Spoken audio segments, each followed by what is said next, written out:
అనకాపల్లి ఉమ్మడి BJP MP అభ్యర్థి CM Ramesh కార్యాలయంలో మీడియా సమావేశం ఏర్పాటు చేశారు. ఈ సమావేశంలో బీజేపీ తెలుగుదేశం నాయకులు ఈళ్ల శ్రీరామ్మూర్తి, ద్వారపు పరమేశ్వరరావు, మాజీ ఎమ్మెల్సీ బుద్ధ నాగ జగదీష్ మాట్లాడుతూ శనివారం అనకాపల్లి జిల్లా కసింకోట మండలంలో ముఖ్యమంత్రి వైఎస్ జగన్మోహన్ రెడ్డి సిద్ధం సభలో ముఖ్యమంత్రి మాట్లాడుతూ బీసీలకు వైఎస్ఆర్సీపీ సముచిత స్థానం కల్పించిందని మాట్లాడడం హాస్యాస్పదంగా ఉందన్నారు. గత ప్రభుత్వ హయాంలోని మాజీ ముఖ్యమంత్రి చంద్రబాబు నాయుడు బీసీలకు రిజర్వేషన్ కల్పించి ప్రత్యేక స్థానం కల్పించారని అన్నారు. ఎన్నికలు సమయం ఇస్తున్న తరుణంలో ముఖ్యమంత్రి జగన్మోహన్ రెడ్డి బీసీలపై సవతి తల్లి ప్రేమ చూపిస్తున్నారని మండిపడ్డారు.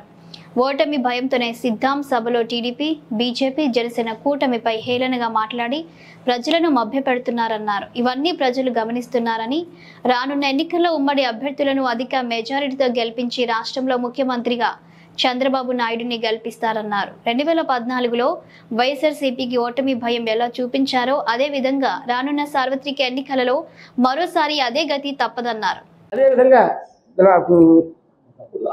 7 నియోజకవర్గాల్లో ఉన్నటువంటి 7 కాన్స్టిట్యూన్సీల్లో ఉన్నటువంటి ఉమ్మడి అభ్యర్థులను కూడా గెలిపించి పాలన ఏదో సార్ చూపించండి.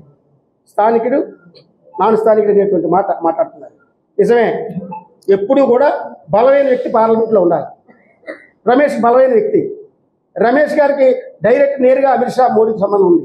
ప్రజలందరికీ తెలిసి 3వ సారి ముచ్చటగా ప్రధానమంత్రి మోడీ అవుతారండి.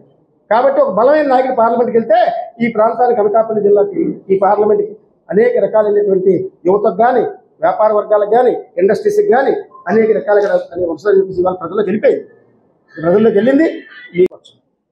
ఆ వాగ్దానం చేసేటప్పుడు ఆలోచించి వాగ్దానం చేయి. ఈ రేపు ఎల్లుండే మేనిఫెస్టో పెడతానంటున్నావు, అమలు చేసి వాగ్దానం చెప్పబోయా? అమలు ఖర్చు వాగ్దానాలు ఎందుకు చేత? మీ ద్వారా మీరు చెప్పేది ఏంటంటే ఆయన పాలన చూశారు, ప్రజలకి అర్థమవలసింది అర్థమైంది. అనేక సెక్టార్లు ఇవాళ వ్యతిరేకంగా ఉన్నారు. ఇక నీకున్న ఆశలంతా నేను పథకాలు ఇచ్చారు కాబట్టి వాళ్ళు వేస్తారేమని వాళ్ళకే తెలుసు. మా బీజేపీ మేనిఫెస్టో కానీ, ఉమ్మడి మేనిఫెస్టో కానీ ఏది, ఇంకో మాట చెప్పు, నా మేనిఫెస్టో బైబిల్, ఖురాను, భగవద్గీత, అందులో లెక్కలు తీస్తే చాలా అమలు చేయలే. అమలు చేసినవి కూడా అరకొర. ఇంట్లో ఒక ఉద్యోగానికంటే ఒకరుంటే 2 వాళ్ళకి లేదు. ఇది కాదు. ఒక మాట ఇస్తే ఆ మాట నిలబెట్టుకోవాలి, ఒక మాటను పోషించాలి. ఆ పోషించడానికి ఓట్ల కోసం కాదు, అసలు రాష్ట్ర ఖజానా ఎంత, పరిస్థితి ఏంటి, ఎంతవరకు మీట్ అవ్వగలం, మీట్ అవ్వలేని వాగ్దానాలు ఎందుకు చేయాలి? ఇక క్రైమ్, ఏనాడైనా ఈ ప్రాంతాల్లో క్రైమ్ ఎక్కడైనా ఉందంటే మన ప్రాంతాల్లో క్రైమ్ పాలిటిక్స్, అవినీతి పాలిటిక్స్, భూదందాలు, భూ బకాసు. నేను పంచాయతీ సర్పంచ్ చేశాను. నేను ఇప్పుడు 81కే సమితి వైస్ ప్రెసిడెంట్ చేశాను. వాళ్ళందరూ కూడా మాతో కలిసిపోతున్నా. నాకు తర్వాత జూనియర్స్. నేను అతనే తప్పట్లే. అదృష్టం బాగుంది, నేను మంత్రి అయినా డిప్యూటీ సీఎం, మహాసంతోషం. అనకాపల్లి పార్లమెంటులో మాడుగులు తప్ప 7 నియోజకవర్గాల్లో ఎక్కడికైనా 6 నియోజకవర్గాలకు వచ్చి ఎప్పుడైనా సరే ఏదైనా కార్యక్రమం మీరు మంత్రి చేసిన తర్వాత చేశాడు. అన్ని శాఖల కన్నా పంచాయతీ శాఖ బ్రహ్మాండమైన శాఖ. గ్రామీణంలో మంచినీటికి కానీ, రోడ్లకు కానీ, బిల్డింగ్స్కి కానీ ఏదైనా ఉంటే అది ఓన్లీ అది అదృష్టం. పంచాయతీరాజ్ శాఖ మంత్రి చేశాడంటే అంతకన్నా అదృష్టమైన మంత్రి క్యాబినెట్లో ఉండదు. అలాంటి శాఖ నువ్వు మంత్రిగా ఉండి, ఒక డిప్యూటీ చీఫ్ మినిస్టర్గా ఉండి పక్క నియోజకవర్గానికి వెళ్ళలేని పరిస్థితికి అయిపోయింది. ఒకప్పుడు రాష్ట్రానికి మంత్రిగా ఉండి ఒక క్యాబినెట్ అంటే, తర్వాత జిల్లాలకు పరిమితైనారు. ఈవేళ నువ్వు నియోజకవర్గానికి పరిమితైనావు. ఈవేళ పార్లమెంట్కి తగుదనమ్మా నువ్వు బయలుదేరావు. పాప అతనికి ఇష్టం లేదు, నేను అతనే చెడు మాట్లాడలేదు, ఆయనకి ఇష్టం లేదు. ఇక్కడ వెలవని నిలబడ్డాడు కాబట్టి ఒక వెలవని ఎత్తే ఓట్లని వచ్చేస్తాయండి. ఏమీ కేసే అది మళ్ళీ ఒక ఈక్వేషన్.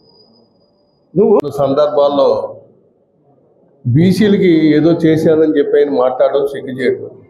ఆయన చేసిందల్లా మన ఉత్తరాంధ్రకి ఒక 2.5 సంవత్సరాలు విజయసాయి రెడ్డి, ఒక మిగతా 2 సంవత్సరాలు వైవి సుబ్బారెడ్డికి అప్పచెప్పి బీసీల్ని అనగదొక్కాడు. చాలా అన్యాయం చేశాడు.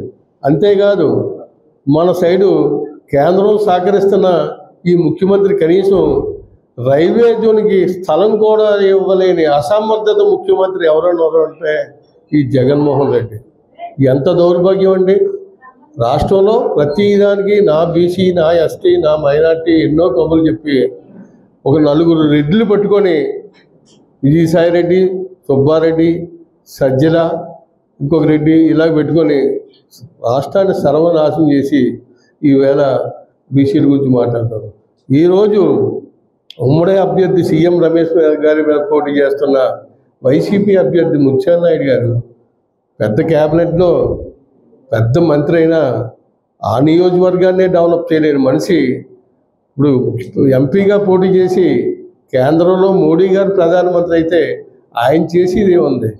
ఆయన బీసీఏ సుఖమే ఉంది. 7 జిల్లాల్లో తగలెడిశారు, షుగర్ ఫ్యాక్టరీలు మూసించేశారు. తుంపాల షుగర్ ఫ్యాక్టరీ అయితే 34 ఎకరాలు 300 కోట్లు అమ్మడానికి మంత్రులు తిరిగాడు చూశారు.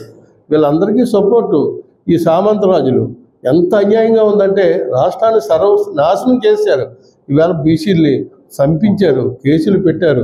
ఎస్సీ ఎస్టీ మైనార్టీ బీసీ అందరి మీద నరకం చూపించారు. ప్రజలందరికీ తెలుసు. రాబోయే రోజుల్లో ఈ కూటమి అభ్యర్థులు అనకాపల్లి పార్లమెంట్లో సీఎం రమేష్ గారు మంచి మెజారిటీతో గెలుపొందుతారు. అలాగే అనకాపల్లిలో కొంతాల రామకృష్ణ గారు, మిగతా 6 నియోజకవర్గాల్లో ఈ కూటమి అభ్యర్థులు తెలుగుదేశం జనసేన అభ్యర్థులు గెలుస్తారు. ప్రజలు అంత అమాయకులుగా లేరు. అందరికీ కూడా ఎప్పుడు ఎలక్షన్స్ వస్తున్న ఆస్తూ ఉన్నారు. మన రాష్ట్రానికి చంద్రబాబు నాయుడు గారు ముఖ్యమంత్రి అవ్వాలి, రైతుల కష్టాలు తీరాలి, నిరుద్యోగులకి సమస్యల పరిష్కారం ఇవ్వాలి.